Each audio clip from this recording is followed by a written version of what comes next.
Halo pemirsa semua, jumpa lagi di program Grebeg UMKM.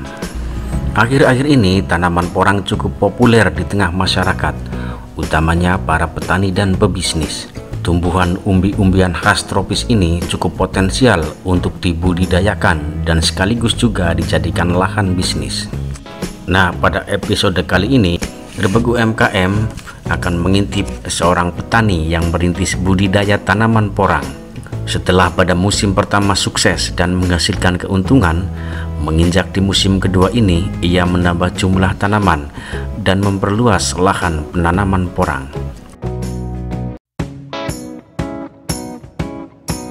Mas Aswin ini budidaya porang sejak tahun berapa?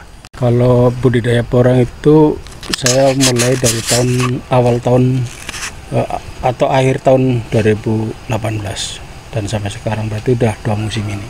Kalau budidaya porang itu sebenarnya dari inisiatif saya sendiri dan juga dari teman-teman, khususnya dari komunitas petani porang Indonesia. Untuk penanaman pertama itu kami tanam sekitar 8.000 pohon. Luas tanah sekitar 200 ubin atau sekitar 2.800 meter persegi. Untuk penanaman yang kedua musim ini saya menambahi kuota yang tadi 8.000 sekarang menjadi sekitar 20.000. Untuk penanaman luas tanah sekitar 1 hektar, kurang lebih 1 hektar. Dan untuk tahun kemarin itu udah yang sebagian sudah saya jual, dan yang sebagian lagi udah saya untuk benih sendiri.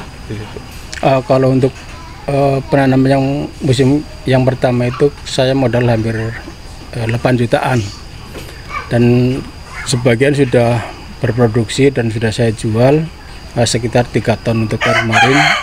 Untuk tahun ini untuk modal kembali dan aset saya insya Allah hampir 40. Dengan hitungan itu saya punya benih yang untuk umbi itu sekitar 1 ton dengan harga Rp20.000, berarti hampir 20 juta. Yang untuk katak atau bijinya yang di atas itu sekitar setengah kintal dikali 100.000 berarti 10 juta, berarti sekitar 30 juta. Dan untuk sewa tanah dan untuk tenaga kerja itu sekitar 10 juta untuk 1 musim.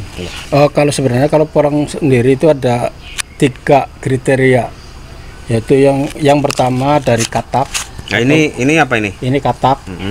Katak mini karena kecil, termasuk kecil. Ini 1 kilo itu sekitar hampir 200 sampai 300 biji.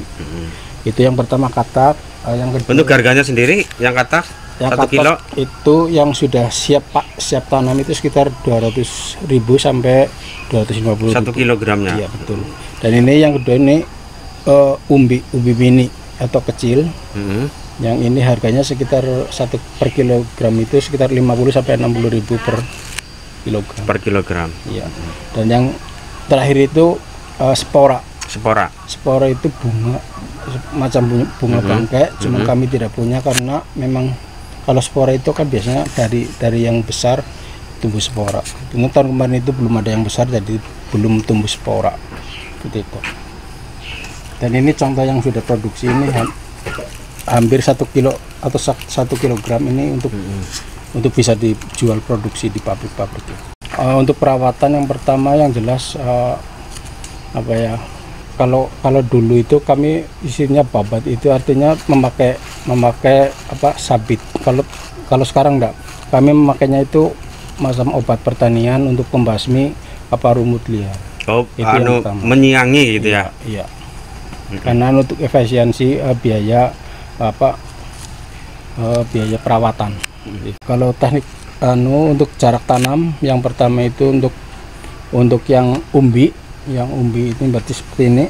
Ya. Ini saya pakai jarak itu sekitar 0,5 meter sampai 0 kali 0,7. Berarti jarak dari umbi satu ke umbi satunya itu 50 cm. 50 Untuk guludan itu antar guludan itu 70 cm. Antar guludan berarti jarak ya ke samping ya. Iya, jarak barisan. Jarak barisannya. Iya. Gitu. Dan untuk umbi untuk katak ini ya saya pakai 25 cm kali 50 cm, berarti dipersempit karena memang ini kan kecil, kecil, pohonnya kecil. Oh iya. Jadi iya. ada dua macam. Kalau pupuk saya pakai organik, dan nanti kalau sudah umur sekitar pertengahan, berarti 3 bulan itu saya kasih sedikit kimia, yaitu pakai urea. Karena untuk pemula itu permulaan untuk mengawali bisa pakai pupuk organik, yaitu pupuk kandang yang dicampur dengan sekam, kasih dolomit, terus dikasih M21, itu untuk menetralisir pupuk supaya yang tadinya ada kandungan gasnya nanti berubah menjadi unsur N atau nitrogen gitu. Iya. Kalau proses ke depan insya Allah cukup menjanjikan, karena porang tersebut diekspor ke luar negeri, di antara negara Cina, terus Jepang, Australia, dan ini ada permintaan ke negara Korea Selatan. Di sana itu porang itu ekspornya itu bentuk tepung, berarti bukan seperti ini, tapi sudah bentuk tepung. Kalau di luar negeri sebenarnya untuk banyak sekali manfaatnya. Pertama untuk untuk pembuatan mie, ya.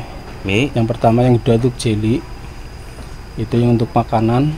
Terusan yang untuk penjernih minuman, minuman. Terusan ada lagi juga untuk buat lem ramah lingkungan, dan masih banyak lagi. Katanya kosmetik juga ya? Ya, kosmetik juga itu. Nah, untuk yang dijual itu bentuknya memang seperti ini. Kalau kami ini seperti ini, yang dijual ini sudah ini sudah 1 kilo lebih.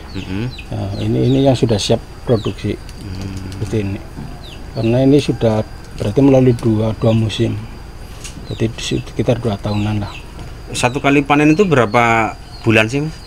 Kalau porang itu kan termasuk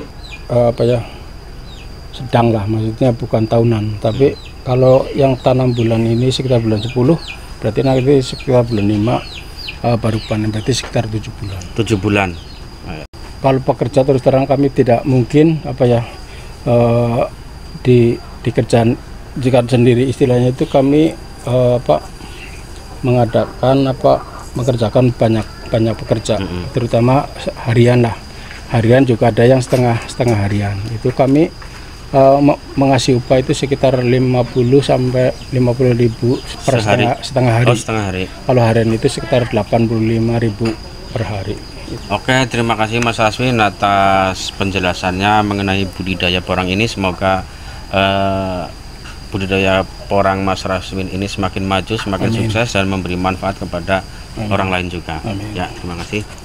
Ya, demikian tadi pemirsa, teman-teman semuanya, bincang-bincang saya dengan Mas Raswin selaku petani porang atau pembudidaya porang. Jadi porang ini banyak sekali manfaatnya, kemudian saat ini menjadi sebuah semacam primadona bagi para petani, karena ini menjadi barang ekspor juga. Tadi dibilang ke Cina, ke Korea dan sebagainya, sebagai bahan baku untuk pembuatan kosmetik, kemudian sebagai makanan juga, kemudian juga penjernih air minum. Jadi sangat besar manfaat dari porang ini. Mungkin rekan-rekan ada yang mau meniru berbudidaya porang, silahkan datang saja langsung ke Mas Raswin dengan alamat di Gumelar RT 03 RW 7 Kecamatan Gumelar, Kabupaten Banyumas. Ya, RT 3 RW 7 Desa Gumelar, Kecamatan Gumelar, Kabupaten Banyumas. Demikian bincang-bincang kita pada kali ini, semoga bermanfaat. Terima kasih.